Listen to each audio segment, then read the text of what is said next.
হৃদয়ের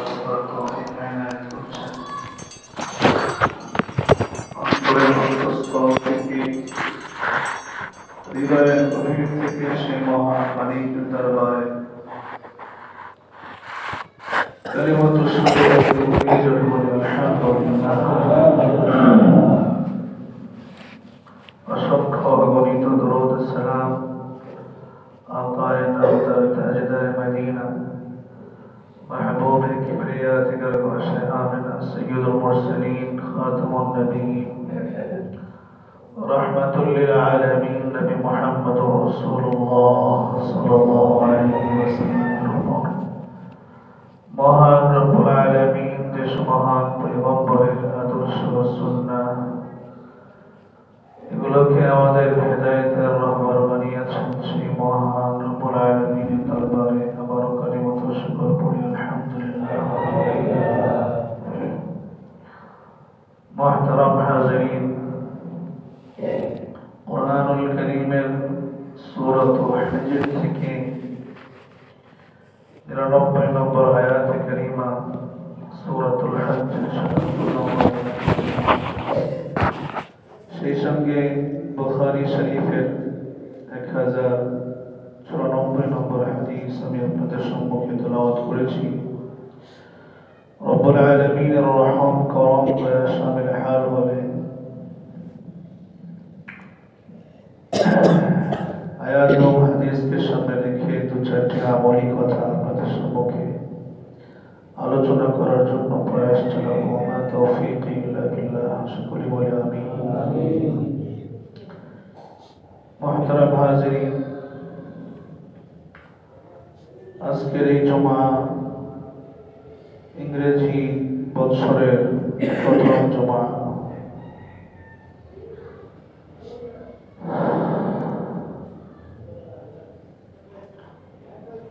যেহেতু এই মাসের একটি হিসাব, এই বৎসরের একটি হিসাবও আছে, অধিকাংশ মানুষ কাজকর্ম চাকরি বাকরি ইত্যাদির ক্ষেত্রে যেহেতু এ বৎসরেরও হিসাব রাখি আমরা প্রয়োজনের স্বার্থে, এজন্য নতুন হিসেব অনুযায়ী নতুন বৎসরের পয়লা জুমা। গত জুমায় আলোচনা করেছিলাম যে আমরা আমাদের এই নতুন বৎসরকে কিভাবে আসলে বরণ করা উচিত আর আমরা কি করছি সে বিষয়গুলোর উপরে আমরা কিঞ্চিত আলোকপাত করেছিলাম। আজকে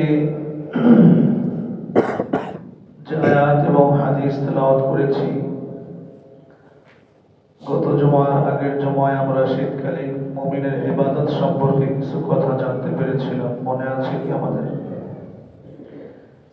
সেই ধারাবাহিকতায় আমি ইচ্ছা পোষণ করছি নতুন বছরের পহেলা জুমায় আমরা যদি কিছু আমলের কথা শুনি এবং প্রতিজ্ঞাবদ্ধ হয়ে যেন এই বছরটাকে যেন আমরা একটি আমাদের জীবনে আমলি বৎসর হিসাবে রূপান্তরিত করতে চেষ্টা যদি করি, তাহলে আল্লাহ রাব্বুল আলামিন হয়তো আমাদের এই নিয়তকে কবুল করে নেবেন আর সেই তৌফিক আল্লাহ আমাদেরকে দান করতে পারেন যদি আমরা দিল থেকে তওবা করি এবং এই বিষয়গুলোকে দিল থেকে নিয়ে নিই। আমাদের নতুন বৎসর যেন শুরু হয় আল্লাহ রাব্বুল আলামিনের ইবাদতের মধ্য দিয়ে। আল্লাহ আমাদেরকে কবুল করেন, জোরে বলেন আমিন। এই জন্য শীতকালীন সে সময়, যে সময়টি আল্লাহ আমাদেরকে দান করেছেন বহুতই বরকতপূর্ণ একটি সময়, এই সময়টাকে কাজে লাগানো। আবার বৎসর শুরু হচ্ছে, এই জন্য এই বৎসরটাকে যেন আমি আমার জীবনে উল্লেখযোগ্য একটা বৎসর বানাতে পারি যদি আল্লাহ হায়াত রাখেন। সেই চিন্তা ভাবনা করে আমাদেরকে চলা। আল্লাহ সুবহানাহু ওয়া তাআলা আমাদেরকে বলেই দিয়েছেন, ওয়া'বুদ রাব্বাকা হাত্তা ইয়াতিয়াকাল ইয়াকিন। সূরা হিজর আয়াত 99 আল্লাহ রাব্বুল আলামিন বলেন, হে বান্দা, তুমি তোমার প্রভুর ইবাদত করো, রবের ইবাদত করো, হাত্তা ইয়াতিয়াকাল ইয়াকিন, মৃত্যু পর্যন্ত। সুবহানাল্লাহ।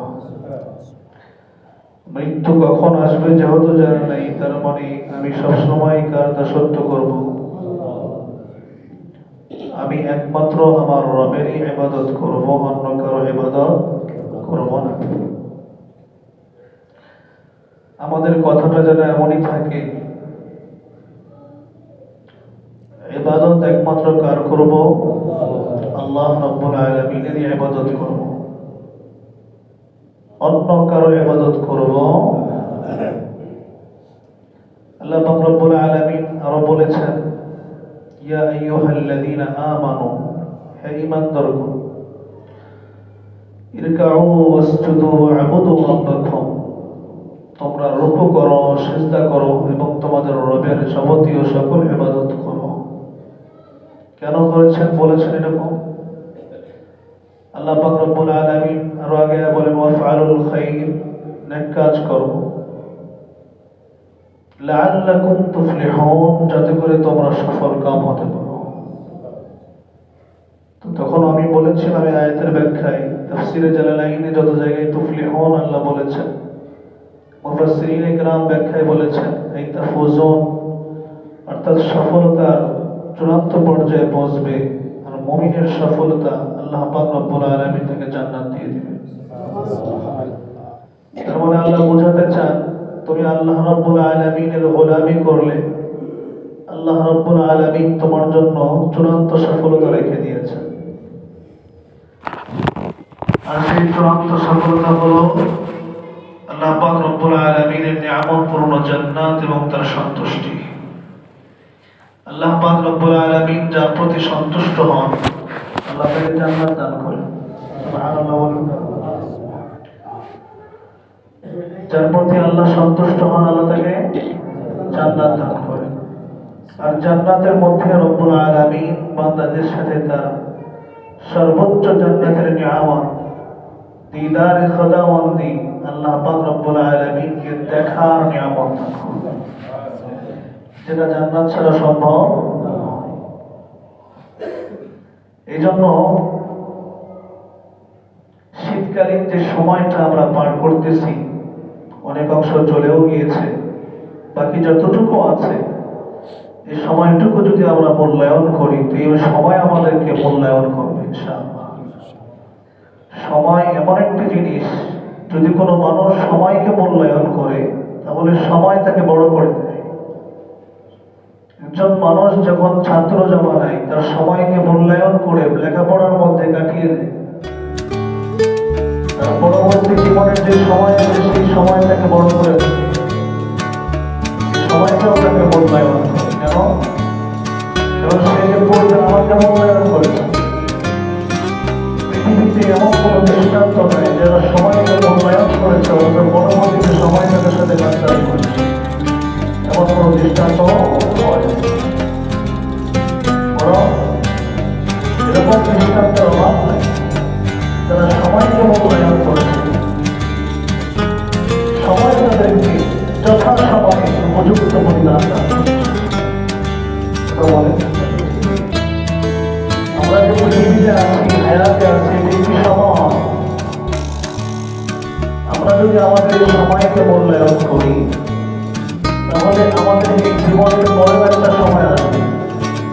এটা আমাদের বিশ্বাস, এটা আমাদের ঈমান। কথা বলে চিন্তা করে বিশ্বাস করি তো আমাদের পুনরুত্থান হবে, কিয়ামত কায়েম হবে, হিসাবের জন্য আমাদের সামনে দাঁড়াতে বিশ্বাস আছে তো। তাহলে আমরা বলি এটা আমাদের ঈমান। যদি আমরা এই সময়কে মূল্যায়ন করি, তাহলে ওই সময় আমাকে তার সঠিক প্রতিদান দেবে ইনশাআল্লাহ। এটা আল্লাহ পাকের ওয়াদা। আল্লাহ বলেন, লাআল্লাকুম তুফলিহুন, যাতে করে তোমরা সফলতা পাবে। সফলতা অনেক সময় দুনিয়াতেও চলে আসে। আল্লাহ পাক রব্বুল আলামিনের নিয়ামত আল্লাহ বান্দাকে দুনিয়াতেও কিছুটা দান করেন, আর আখিরাতের জন্য তো হয়ে গেছে। জন্য আল্লাহ পাকের সন্তুষ্ট নিয়ে চলার তৌফিক আল্লাহর কাছে চাইতে হবে। আল্লাহুম্মা ওয়াফিকনা লিমা তুহিব্বু ওয়া তারদা। আমরা প্রায় সময় মোনাজাতে এই দোয়াগুলো বলি। আল্লাহর নবী দোয়া করেছেন, আল্লাহুম্মা ওয়াফিকনা লিমা তুহিব্বু ওয়া তারদা। ওগো আমার রব, হে আল্লাহ, আপনি যা ভালোবাসেন, আপনি যেটাতে সন্তুষ্ট সেই কাজ করার তৌফিক আপনি আমাকে দান করুন। সুবহানাল্লাহ। এভাবে চাওয়া শিখিয়েছেন মুহাম্মদুর রাসূলুল্লাহ সাল্লাল্লাহু আলাইহি ওয়াসাল্লাম। আল্লাহুম্মা ওয়াফিকনা লিমা তুহিব্বু ওয়া তারদা মিনাল কওল ওয়াল ফি'ল ওয়াল আমাল ওয়ান নিয়তি ওয়াল হাদি। কথাবার্তায়, কাজে কর্মে, আমল আখলাকে, চলাফেরায় এবং হেদায়েত, নিয়ত, আমি যেন সঠিক ওই নিয়তটাই করতে পারি যে নিয়ত করতে রব আপনি পছন্দ করেন। আপনি যেটা পছন্দ করেন না এমন নিয়তের তৌফিক আমাকে দান করার দরকার নেই। আপনি আমাকে ওইটার দান করেন যেটা করলে আপনি পছন্দ করেন, আপনি সন্তুষ্ট হন। আমাকে ওই কাজের নিয়তের তৌফিক দান করেন। এই তৌফিকটা চাইতে হয়েছে, চাইতেও হবে আমাদের। মানুষ ইচ্ছা করলেই আমল করার সুযোগ পায় না। ইচ্ছা থাকে অনেক, কিন্তু আমলের সুযোগ পায় না। এই আমল সুযোগ পায় না কেন? আমরা আল্লাহর কাছ থেকে চাই না। অথচ আল্লাহ রাসূল সাল্লাল্লাহু আলাইহি ওয়াসাল্লাম বলেছেন, আল্লাহ রাব্বুল আলামিনের কাছে চাইতে হবে, আল্লাহ আপনি আমাকে নেক কাজ করার তৌফিক দান করুন। তৌফিক আর সুযোগ কে দেবেন? এই জন্য শীতের রাত যেটা আল্লাহ পাক আমাদেরকে দিয়েছেন, এটা যেন আমরা অলসতায় ঘুমিয়ে না কাটাই। আমরা অনেক সময় দেখা যায় শীতের দীর্ঘ রাতকে অনেক মানুষই গাফলতি করে ঘুমের মধ্যে শেষ করে দেয়। অথচ হাদিসের মধ্যে শীতের রাতে বেশিক্ষণ ঘুমানো, বেশি বেশি ঘুমানো নিষেধ করা হয়েছে। বড় আজীব কথা। হাদিসের মধ্যে আসছে শীতের রাতে বেশি বেশি না ঘুমানো, বরং ইবাদতের মাধ্যমে কাটানো। এটা আমাদের জন্য বহুত বড় সুযোগ। বুখারী শরীফ 3270 নম্বর হাদিস। হাদিসের বর্ণনাকারী হযরত আব্দুল্লাহ রাদিয়াল্লাহু তাআলা তিনি বলেন, قال ذكر عند النبي صلى الله عليه وسلم رجل نام ليله حتى أصبح। পয়গম্বরের সামনে এক ব্যক্তির কথা উল্লেখ করা হলো, যে লোকটা তার পুরা রাত্র ফজর পর্যন্ত ঘুমায় কাটায় দিল। শীতের রাত। কোন রাত? শীতের রাত। আল্লাহর নবী বললেন, قال ذلك رجل بال الشيطان في أذنيه أو قال في أذنيه। আল্লাহর নবী বলছেন, লোকটা এমন যে লোকটার দোনো কানে শয়তানে পেশাব করে দিয়েছে। শয়তান অনেক সময় ওই মুহূর্তে খেদমতে লেগে যায়। হাদিসের মধ্যে এটাও আসছে, বান্দা উঠতে চায় তাহাজ্জুদের জন্য, অনেক সময় তার ঘুম ভাঙে, কিন্তু তার অলসতাটাকে এমন ভাবে পেয়ে বসে। কিভাবে বসে? শয়তান শরীরটাকে মেসেজ করে দেয়। দেখবেন সারা রাত ঘুমায় যে শান্তি পায় নাই, ঠিক ওই সময়টাই নড়াচড়া করতেছে, কিন্তু ঘুম খুব ভালোভাবে লাগতেছে, মজা পাচ্ছে খুব বেশি। শয়তান হাত পাটি খেদমত করে। শয়তানকে তো আমরা দেখি না, কি বলেন, দেখা যায়? শয়তান খেদমত করে। আল্লাহ রাসূল বলছেন, বালা শাইতানু ফি উযুনাইহি। সে নামাজও পড়লো না, একদম আসবাহ সকাল পর্যন্ত ঘুমালো, শয়তান তার কানে পেশাব করে দিয়েছে। আল্লাহ আমাদেরকে হেফাজত করে। ইবনে রাজব হাম্বলী রাহিমাহুল্লাহ তাআলা তিনি তার কিতাবে লেখেন, কিয়ামু লাইলিশ শিতা, রাতে শীতের রাত্রিতে জাগা, ইয়াদিলু সিয়ামা নাহারিস সাইফ, গ্রীষ্মকালীন দিনে রোজা রাখার মতো সমান সওয়াব আল্লাহ দান করে। গরমকালে দিনের রোজার যে সওয়াব, গ্রীষ্মকালে দিন বড় হয় কিনা? শীতকালে দিন ছোট হয়, গরমকালে দিন বড় হয়। প্রখর রৌদ্রে গরমকালে দিনের বেলায় রোজা রাখার যে সওয়াব, এই সওয়াব আল্লাহ পাক রব্বুল আলামিন শীতকালীন রাতের বেলায় যে ইবাদতকারীকে আল্লাহ রাব্বুল আলামিন দান করেন। এই জন্য শীতকালীন রাতটাকে বড় মূল্যায়ন করা যায়, বড় কদর করা যায়। এই জন্য শীতকালে কিছু আমল আমাদের জানা উচিত। শীতকালে আমরা কি কি আমল করতে পারি, দু চারটা হালকা কিছু আমলের কথা আমরা আলোচনা করি। শীতকালে আমরা সর্বপ্রথম যে আমলটা বেশি বেশি করে করব, যদিও এই আমলগুলো সারা বছরের জন্যই নির্দেশিত, সারাটা বছর করতে হয়, কিন্তু শীতকালীন সময়ে যেহেতু সময়ের বরকত বেশি হয়, এই জন্য আমলগুলো বেশি করার সুযোগ হয়। কথা বলেন ঠিক না বেঠিক? এই জন্য এই আমলগুলো একটু শীতকালে বেশি বেশি করার জন্য চেষ্টা করবো ইনশাআল্লাহ। 1 নাম্বার, কোরআনে কারীম তেলাওয়াত করব। কি তেলাওয়াত করব? কোরআনে কারীম তেলাওয়াত করব। আমরা আমাদের এই সময়ের টাইম টেবিল গুলোকে এমন ভাবেই সাজাবো যাতে করে আমরা আমলের জন্য যথেষ্ট সময় পেয়ে যাই। খুব সাবধান থাকতে হবে। আজও পর্যন্ত যারা জ্ঞানী, সমাজে যারা বুদ্ধিমান মানুষ, দেখবেন তারাও কিন্তু তাদের সময়গুলোকে এরকম সাজিয়ে রেখেছে। হয়তো তিনি তার মতো করে সাজিয়েছেন, কিন্তু অযথা কখনো সময় নষ্ট করেন না। সময়গুলোকে সাজাতে হবে। আমি কোন সময় কোন কাজটা করব, এশারের পরে আমি কতটুকু কাজ করব, কখন ঘুমাবো, কয়টার মধ্যে আমাকে ঘুমাতে হবে, আবার কখন জাগতে হবে, ফজরের পরে আমার কি কাজটা হবে, কতক্ষণ আমি হাঁটবো, কতক্ষণ আমি শরীর চর্চা করব, কখন নাস্তা করব। এক কথায় এই টাইম টেবিল বলা একটা জীবন যদি আমরা পালন করতে পারি, এই সময়গুলোর মধ্যে আমার আমলের সময়গুলো থাকবে। কথা বলে ঠিক যাবে ঠিক? নামাজের পরে আমি কতটুকু সময় কোরআনে কারীম তেলাওয়াত করব, এটাকে আমরা একটু টাইম টেবিল করে যদি নেই, তাহলে আমাদের আমল করতে সহজ হবে। যেই ছাত্র তার ছাত্র জীবনে তার সময়টাকে টাইম টেবিল মতো করে চালিয়েছে, আল্লাহ পাক রব্বুল আলামিন তাকে বহুত বড় আলেম বানিয়েছেন, পরবর্তী সময়ে যুগের নক্ষত্র বানিয়েছেন। এমন হাজারো দৃষ্টান্ত রয়েছে। এই জন্য কোরআনে কারীম তেলাওয়াত করব বেশি বেশি। যদি বলেন কি তেলাওয়াত করব? কোরআনে কারীম তেলাওয়াত করব। যুগশ্রেষ্ঠ মুফাসসির হযরত মুজাহিদ রাহিমাহুল্লাহ তাআলা তিনি আরেকজন ব্যক্তির সম্পর্কে বলেন, তার থেকে রিওয়ায়াত করেন উবাইদুল্লাহ ইবনে উমাইর রাহিমাহুল্লাহ তাআলা পড়ে বলেন, তিনি বলেছেন, কানা ইযা জাআ শিতা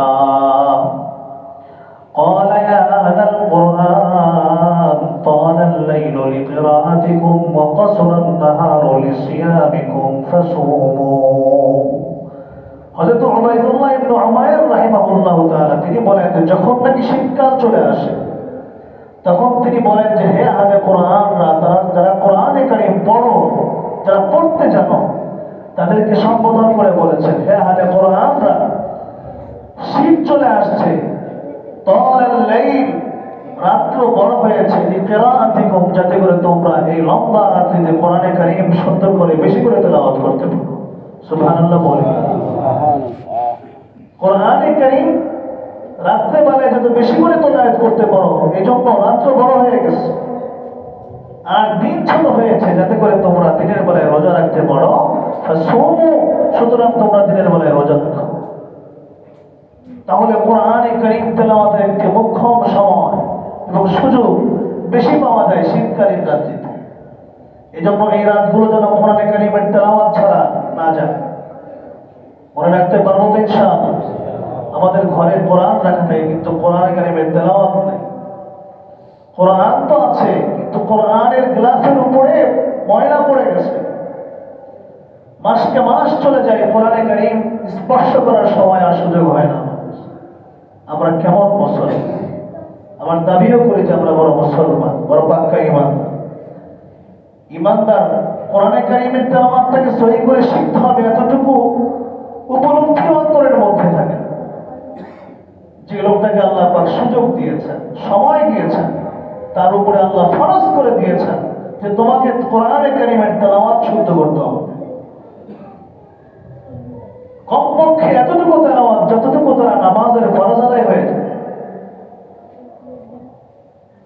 যার দ্বারা নামাজ আদায় হয়, এতটুকু পরিমাণ তেলাওয়াত সহি শুদ্ধ করে শিক্ষা করা ফরজ আইন। তা না হয় যদি কোনো মানুষ মনে করে যে আমি তো তেলাওয়াত করতে পারি না, চেষ্টা তো করি। চেষ্টা কেমনে করে? নিজে নিজেই পড়ার চেষ্টা করে। কোনো বিদ্যানের নিকটে যারা কোরআনে কারীম সহি শুদ্ধ তেলাওয়াত করতে জানে তাদের কাছে যায়ও না, শেখার জন্য কোনো তলবও নাই।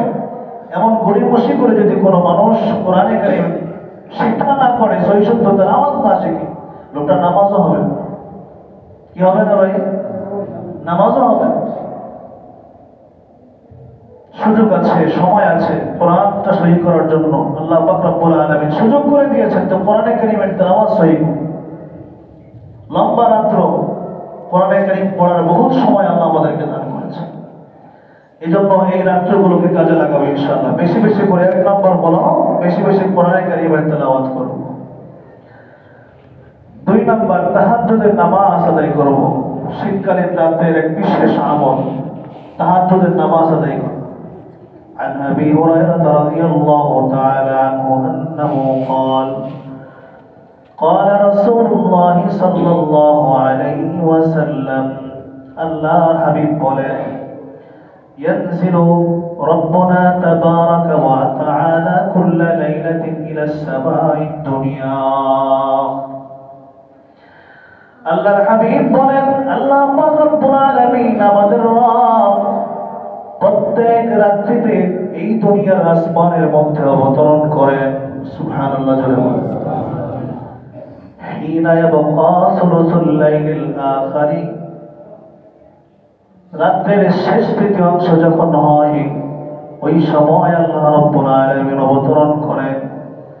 হাদিসের ব্যাখ্যায় মুহাদ্দিসিনে কেরাম অনেকে লিখেছেন, আল্লাহ পাক রব্বুল আলামিন অবতরণ করা মানে আল্লাহর রহমত অবতীর্ণ হয়। আল্লাহ পাক রব্বুল আলামিন তখন ডাকতে থাকেন, ফায়াকুল, আল্লাহ বলেন, ফায়াদউনি ফাআস্তাজিব লাহু, আচ্ছা মন যে আমাকে ডাকবে আমি রব তার ডাকে সাড়া দিয়ে দেব। সুবহানাল্লাহ। কে বলছেন এটা? আল্লাহ রাব্বুল আলামিন বলেন, ফায়াদউনি, যে ওই মুহূর্তে ওই সময়টাতে বিশেষ করে দোয়া কবুলের সময়, নিসফুল লাইলের পরে সুলুসুল আখির মানে শেষ তৃতীয় অংশে, যেটা তাহাজ্জুদের একদম সঠিক সময়, একদম মোক্ষম সময়, এই সময়টাতে আল্লাহ পাক রব্বুল আলামিন বান্দার দোয়া কবুল করেন। আল্লাহ বলেন, মাইয়াদউনি ফাআস্তাজিব লাহু, কে আছে এমন যে আমাকে ডাকবে আমি রব তার ডাকে সাড়া দেব, তার দোয়া কবুল করব। এরপরে আল্লাহ বলেন, একদিন মাইয়াসালুনি, কে আমার নিকটে চাবে, ফাউতিয়াহু, তার চাওয়াকে আমি আল্লাহ রাব্বুল আলামিন পূরণ করে দেব। আল্লাহ পাকের ওয়াদা, তখন চাইলে আল্লাহ পাক রব্বুল আলামিন চাওয়াকে পূরণ করে দেবে। সময়টা কোনটা? এমন একটি সময় যে সময় তাম পৃথিবী ঘুমায় থাকে, নীরব নিস্তব্ধ, একদম তার সম্মুখে আর কেউ নাই, একদম রাতের বেলায় অন্ধকারে একবার একটা ঘরের মধ্যে নিবিড় সময় নিয়ে তাহাজ্জুদের নামাজে রবের সামনে দাঁড়িয়ে যখন মানুষ নামাজ পড়ে, আল্লাহ পাক রব্বুল আলামিনের সাথে আর বান্দার সাথে কথোপকথন হয়, এমন একটা নীরব সময়ে যখন আমি রবের নিকটে দুহাত তুলবো, তোলা পৃথিবীর কোন মানুষের স্বার্থে আমি তুলিনি, এটা আমার রব দেখে। কথা বলেন ঠিক না বেঠিক? এই জন্য ইখলাসের সাথে দিল থেকে ওই সময়ের দোয়াটা হয়, তাই আল্লাহ পাক রব্বুল আলামিন কবুল করেন। সুবহানাল্লাহ, সুবহানাল্লাহ। আল্লাহ পাক রব্বুল আলামিন বলেন, ওয়ামাইয়াস্তাগফিরুনি, কে আছে এমন যে আমার কাছে গুনাহের জন্য ক্ষমা চায়, ফাআগফির লাহু, আমি আল্লাহ তার গুনাহকে মাফ করে দিই। বুখারী শরীফ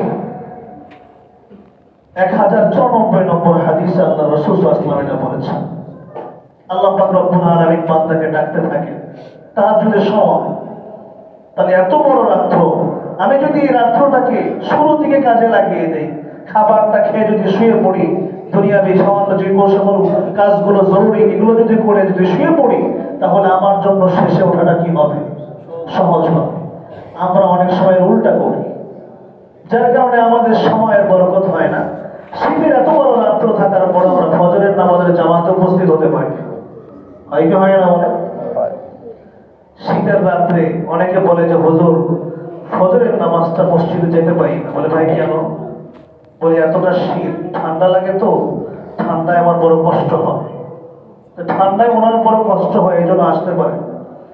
ঠান্ডায় কষ্ট হতে পারে যদি কোনো রোগী হয়, ক্ষতি যদি হয়, ঠান্ডা লাগলে, তাহলে শুধু নামাজের সময় কেন, ঠান্ডা যেই সময় থাকবে অন্য কোনো কাজ তো ওই সময় করা যায় না, কারণ তার ক্ষতি হবে তো, আর ক্ষতি হলে তার জন্য মাসলা আছে। কিন্তু শুধু ফজরের সময় ক্ষতিটা হয়, অন্য সময় হয় না কেন? এটাও তো একটা বিষয়। কি বলেন, ঠিক না? আর একটা কথা হলো, ঠান্ডা শুধু আমার নয়, সকলেরই ঠান্ডা কম বেশি লাগে। ঠান্ডাটাকে এটাকে সিস্টেম করে আসার ব্যবস্থাপনা আছে।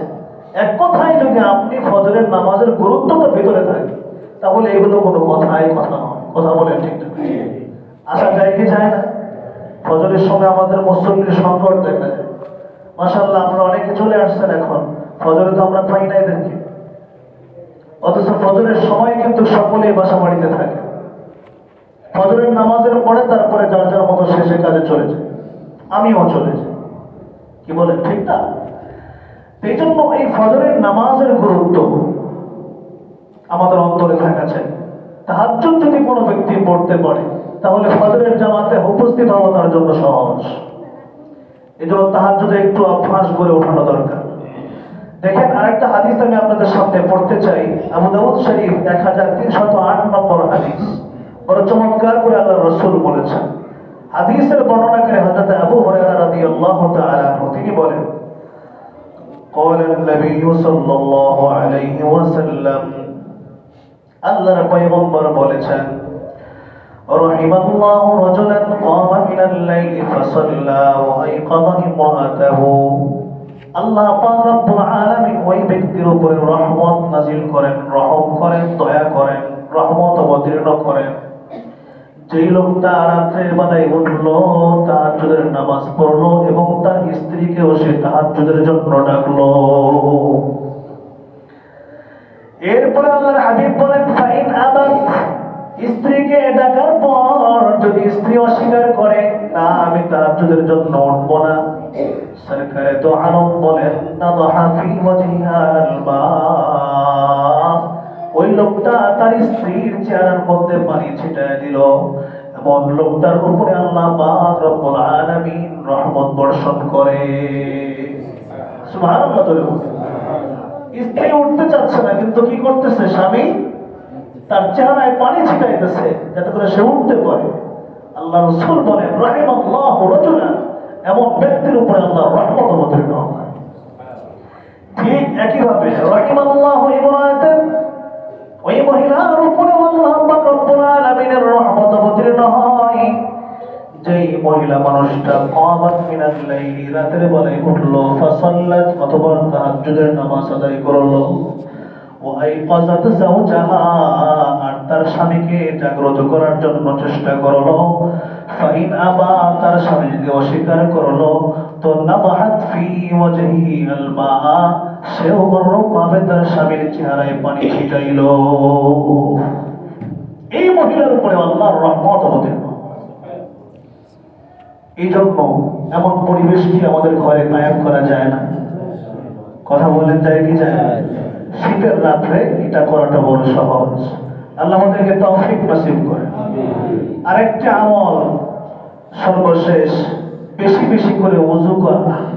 বেশি বেশি করে ওযু করা, যেটা শীতের রাত্রিতে বড় কঠিন। শীতের সময়ে আমরা ওযু কম করি, অথচ আল্লাহ পছন্দ করেন যদি কোনো সমস্যা না থাকে। একটা হলো রোগে আক্রান্ত, বেশি পানি ব্যবহার করলে সমস্যা হবে। ভাই, ওজনের সবসময়ের জন্য ভিন্ন মাসলাই রয়েছে, সেটা ভিন্ন জিনিস। কিন্তু স্বাভাবিকভাবে আমি সুস্থ আছি, তো মনে চায় যে ওযু যত কম করা যায়। অনেক সময় চামড়ার মোজা কিনা আমরা কি করি, একবার যাতে ওযু করে পরবর্তীতে মাসাজ করা যায়। অনেক সময় এই পন্থা অনেক অবলম্বন করি না, রোগীরা যারা আছে তারাও করতে পারবে, যে কোনো মানুষ করতে পারে। তবে আল্লাহ পাকের কি করে পছন্দ হলো বেশি বেশি কি করা, ওযু করা। হাদিস আবু হুরায়রা, হাদিসটা বর্ণনা মুসলিম শরীফে 4475 নম্বর হাদিস। হাদিসের বর্ণনাকারী আবু হুরায়রা রাদিয়াল্লাহু তাআলা আনহু, তিনি বলেন, আন্না রাসূলুল্লাহ সাল্লাল্লাহু আলাইহি ওয়াসাল্লাম, নবী আলাইহিস সালাতু ওয়াস সালাম বলেছেন, বড় সুন্দর ভাবে বলেছেন, আলা আদুল্লুকুম আলা মা ইয়ামহুল্লাহু বিহিল খাতায়া ওয়া ইয়ারফাউ বিহিদ দারাজাত। আল্লাহর হাবিব বলেন, সাহাবায়ে কেরামকে লক্ষ্য করে বলছেন, আলা আদুল্লুকুম, ও আমার সাহাবায়ে কেরাম, আমি কি তোমাদেরকে দেখায় দেব না, আলা মা ইয়ামহুল্লাহু বিহিল খাতায়া, ওই জিনিস কি তোমাদেরকে জানিয়ে দেব না যে জিনিসের দ্বারা আল্লাহ তোমাদের গুনাহগুলোকে মাফ করে দেন। ভালো করে খেয়াল করবে, তোমাদেরকে কি আমি এমন জিনিস দেখায় দেব না যার দ্বারা আল্লাহ পাক রব্বুল আলামিন তোমাদের গুনাহগুলোকে মাফ করে দেন। শুধু তাই নয়, ওয়া ইয়ারফাউ বিহি দারাজাত, যে কাজটা করলে আল্লাহ পাক রব্বুল আলামিন তোমাদের মর্যাদাকে বাড়ায় দেন, এমন কাজ কি তোমাদেরকে আমি জানিয়ে দেব না? ক্বালু বালা ইয়া রাসূলুল্লাহ, সাহাবায়ে কেরাম বললেন, অবশ্যই গো আল্লাহর পয়গম্বর, আপনি আমাদেরকে জানিয়ে দেবেন। আল্লাহর হাবিব বললেন, এক নাম্বার ইসবাহুল ওযুই আলাল মাকারিহি, মনে না চাইলেও ভালোভাবে, পরিপূর্ণভাবে, সুন্দরভাবে তোমরা ওযু করবা। শীতকালে একটু ওযু করতে কষ্ট হয়, একটু কষ্ট মনে হলেও পরিপূর্ণরূপে ওযু করবা। পরিপূর্ণরূপে কি করবা? ওযু করবা। এখানে কথা আছে, পরিপূর্ণরূপে ওযু করতে হবে। সুন্দর করে হাতগুলোকে ভেজানো, পাটাকেও ধোয়া, ইশারা পাওয়া যায়। পূর্ণাঙ্গরূপে কি করতে হবে? ওযু করতে হবে। আল্লাহর রাসূল বলেন, এক নাম্বার হলো এমন একটা আমল যা তোমাদের গুনাহ মাফ করে দেবে, মর্যাদা বাড়ায় দেবে। এক নাম্বার হলো পরিপূর্ণরূপে সুন্দর করে ওযু করা। দুই নাম্বার পয়গম্বর বলেন, ওয়া কাসরাতুল খুতা ইলাল মাসাজিদ, মসজিদে যখন যাইবা তখন ঘন ঘন পায়ে হেঁটে হেঁটে যাওয়া। সুবহানাল্লাহ জোরে বলে। এর দ্বারা আল্লাহ পাক রব্বুল আলামিন প্রত্যেক কদমে কদমে ব্যক্তির জীবনের গুনাহগুলোকে আল্লাহ মাফ করে দেয়, দারাজাতকে আল্লাহ পাক বুলন্দ করে দেয়। তিন নাম্বার পয়গম্বর বলেন, ওয়া ইনতিযারুস সালাতি বাদাস সালাহ, একটা নামাজ হয়ে যাওয়ার পরে আবার আরেকটা নামাজ কখন আসবে এই অপেক্ষায় মানুষ বসে থাকবে, ব্যক্তি অপেক্ষা করবে নামাজের জন্য।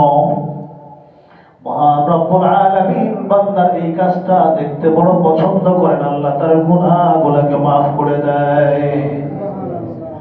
আর আমাদের অবস্থা হলো, কখন নামাজ থেকে বের হতে পারি না, নামাজ পড়ে তো বের হবই, কিন্তু আমার কখন আর একটা অর্থ আসবে, মুমিন যেন সেটার অপেক্ষা করে।